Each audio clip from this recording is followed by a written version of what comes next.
एक वक्त की बात है, एक गांव में बिट्टू नाम का एक लड़का रहता था, जो एक तरफ तो अपनी बेरोजगारी की वजह से परेशान था और दूसरी तरफ लोगों की तानों की वजह से परेशान था। लो जी, आ गया मोटा बिट्टू, आ गया। पेट तो देखो इसका कितना मोटा है, हड्डियाँ सारी खा गया। भाई जान, आप लोग मेरा मजाक क्यों उड़ा रहे हो? मैंने आपका क्या बिगाड़ा है? मुझे इस तरह अपनी बेइज्जती बर्दाश्त नहीं होती। बेइज्जती तो अब करेंगे। अपना पेट देखा है, ऐसा लग रहा है पानी से भरा हुआ मटका है। हाँ भाई, दिल तो कर रहा है इसके पेट में सुआ मार के इसका मटका फोड़ दो। मुझे तो ये बहुत बुरा लगता है। बिट्टू रोज रोज लोगों के इस तरह उसे तंग करने की वजह से बहुत परेशान था और इसी परेशानी की वजह से उसने कई बार गांव छोड़ने की कोशिश भी की, लेकिन अपनी बूढ़ी माँ की वजह से वो मजबूर हो गया था। बेटा कहाँ जा रहा है? सामान उठा कर तू। अम्मी जान, मैं ये गांव छोड़कर जा रहा हूँ। मुझे अब लोगों की बातें बर्दाश्त नहीं होती।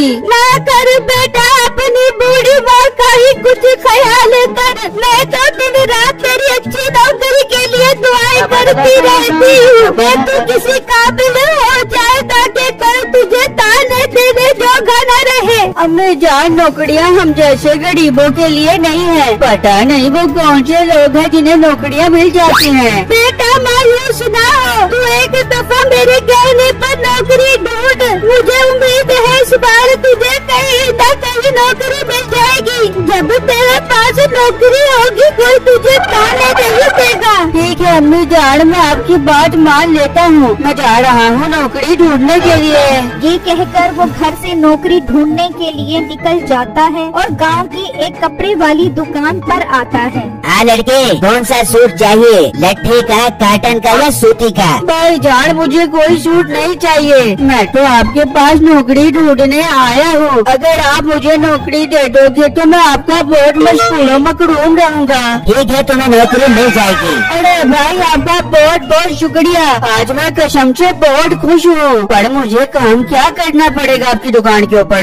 काम बहुत आसान है। मेरी माँ जो पान चबा चबा कर पिचकारियाँ दीवारों पर मारती है, वो तुम्हें अपने कपड़ों से साफ करनी है। भाई आप क्या कह रहे हो? मैं तो आपकी दुकान पर नौकरी ढूंढने आया था। मेरी दुकान पर नौकरी? अपनी शक्ल देखी है तूने? तेरे जैसे मोटे तो मुझे ग्राहक की सूरत में मंजूर नहीं है और तू मुलाजमत लेने आ गया है मेरे से। चल मेरा भी अपना गेंडे जैसा लचकता जिस्म लेकर यहाँ से दफा हो जा और दोबारा नजर न आई। बिट्टू ये सुनकर उदास होकर वहाँ से चला जाता है और घर आकर फैसला कर लेता है कि अब उसने इस गांव में नहीं रहना। बिट्टू की माँ उसे बहुत रोकती है, लेकिन वो उनकी एक नहीं सुनता और सामान उठाकर घर से निकल जाता है और चलता चलता एक जंगल में पहुँच जाता है। वहाँ एक गार होता है। वो समझता है कि इसमें कोई न कोई चुड़ैल जरूर रहती होगी। ऐसी जिंदगी से तो मौत बेहतर है। मैं इस गाड़ के अंदर चला जाता हूँ ताकि चुड़ैल मेरी हड्डियों का सुरमा बनाकर खा जाए। ये कहकर बिट्टू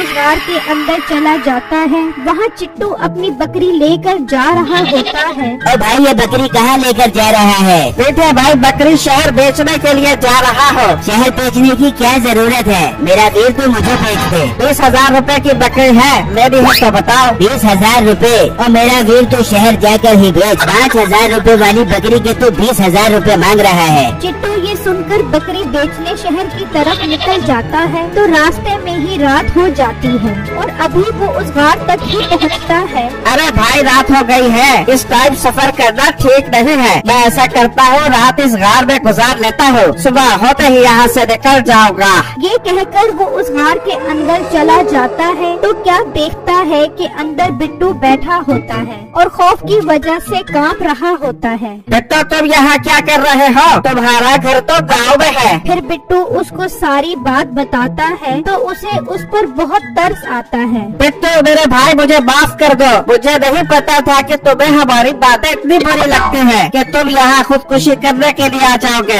भाई, आपको मुझसे माफी मांगने की जरूरत नहीं है। मेरी किस्मत में तो डड़बड़ड़ की ठोकरें लिखी हुई है। आप मेरी भाई फिक्र मत करे, मुझे यहाँ पर मरने दे। नहीं पिट्टू, मैं तुम्हें अब अकेला नहीं छोड़ूंगा, बल्कि जिसने तुम्हारे साथ ज्यादती की है अब मैं तुम्हारे साथ मिलकर उससे बदला लूंगा। मेरी बात जरा गौर से सुनो। फिर वो लड़का बिट्टू को एक बहुत जबरदस्त प्लानिंग बताता है और अपनी बकरी वहीं छोड़कर चला जाता है और घर आकर 40,000 रुपए निकालता है और अगले ही दिन मीठे की दुकान के पास से गुजरता है। हाँ भाई, बिक गई तेरी बकरी 20,000 रुपए की। 20,000 रुपए नहीं बल्कि मुझे इसके 40,000 रुपए मिले हैं, ये देखो। और भाई उस बकरी के कोई 10,000 रुपए न दे, तू कैसे 40,000 रुपए में बेच कर आ गया है? बेटे भाई ये एक राज की बात है, पहले मुझसे वादा करो आप किसी को नहीं बताओगे। हाँ चिट्टू मेरी जान के टोटे, मैं अपने मासूम चेहरे की कसम खाता हूँ, मैं किसी को नहीं बताऊंगा। फिर वो लड़का उसे सारी बातें बताता है। मीठा ये सुनकर बहुत हैरान हो जाता है। मेरे भाई ये जो तुम बता रहे हो मुझे इस पर यकीन नहीं आ रहा। यकीन नहीं आ रहा ना? तो फिर तुम एक काम करो, रात को एक बकरी मेरे साथ लेकर चलो, फिर तुम्हें यकीन आ जाएगा। फिर जब रात होती है तो वो लड़का मीठे के घर के पास आ जाता है तो मीठा पहले से ही बकरी लेकर वहाँ खड़ा होता है और वो दोनों उस बकरी के हमरा उस जंगल में पहुँच जाते हैं। बेटे भाई इस बकरी की कीमत क्या है? मैंने ये बकरी 50,000 रुपए में खरीदी है। बस ठीक है, अब इसे अंदर भेज दो, कल सुबह आओगे तो यहाँ 50,000 रुपए पड़े हो गया। मीठा उस बकरी को अंदर भेज देता है और वो दोनों वहाँ से चले जाते हैं और वो लड़का घर आकर 50,000 रुपए उठाता है और बिट्टू के पास आकर वो पैसे गार के बाहर रख देता है। फिर जब सुबह होती है तो मीठा जल्दी से उस गार के पास आता है तो वहाँ वो 50,000 रुपए देखकर हैरान रह जाता है। वो पैसे उठाकर घर आ जाता है और अपनी बीवी को बताता है, पैसे डबल करने वाला गार है मिठे, ये तो बहुत कमाल का गार है मिठे। अगर हम रोज इस गार पे बकरी लेके जाते तो रोज हमारे पास लाखों रुपए आ जाएंगे मिठे। अभी हमारे घर पे दस्तक दे रही है। ओ बेगम तू पागल तो नहीं हो गई? हम रोज क्यों बकरियां लेकर जाएं? हम एक दफा ही पूरे गांव की बकरियां खरीद कर वहाँ ले जाते हैं, फिर अगले दिन ही हमारे पास करोड़ों रुपए आ जाएंगे। मिठे अब ये न कहने लग जाती हो कि अपने सारे जेवर बेच के तुझे पैसे दे दे।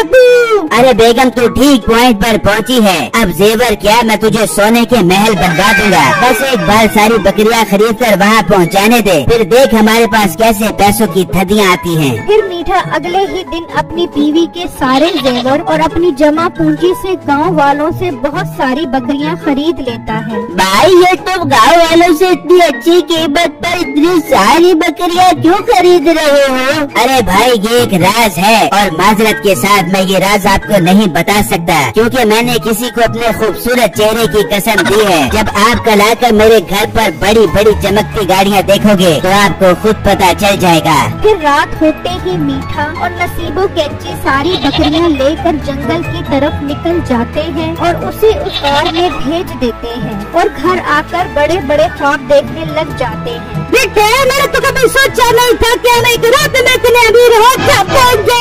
बेगम सोचा तो मैंने भी नहीं था, लेकिन जब अमीरी हमारा गिरबान पकड़ पकड़ कर हमें अपनी तरफ खींच रही हो तो हम क्या कर सकते हैं? मिठे अब मैं सोने और हीरे का तकिया बना दूंगी और पेट फुला के उसमें सो जाऊंगी। और बेगम सोने का तकिया क्या, मैं तुझे पूरा बेड ही सोने का बनवा दूंगा, बस आज रात इंतजार कर ले। वहाँ बिट्टू और चिट्टू दोनों सारी बकरियां लेकर वहाँ से चले जाते हैं। फिर जब सुबह होती है तो वो दोनों जब गार के पास आते हैं तो कोई पैसे नहीं होते। वो परेशानी में गार के अंदर चले जाते हैं तो होता है ये कोई जादुई गार नहीं, बल्कि हमने तुम्हें लूटने के लिए ये सारा ड्रामा किया है। तुम्हारी बर्बादी का जिम्मेदार बिट्टू। हाय बेगम हम लुट गए, हम बर्बाद हो गए।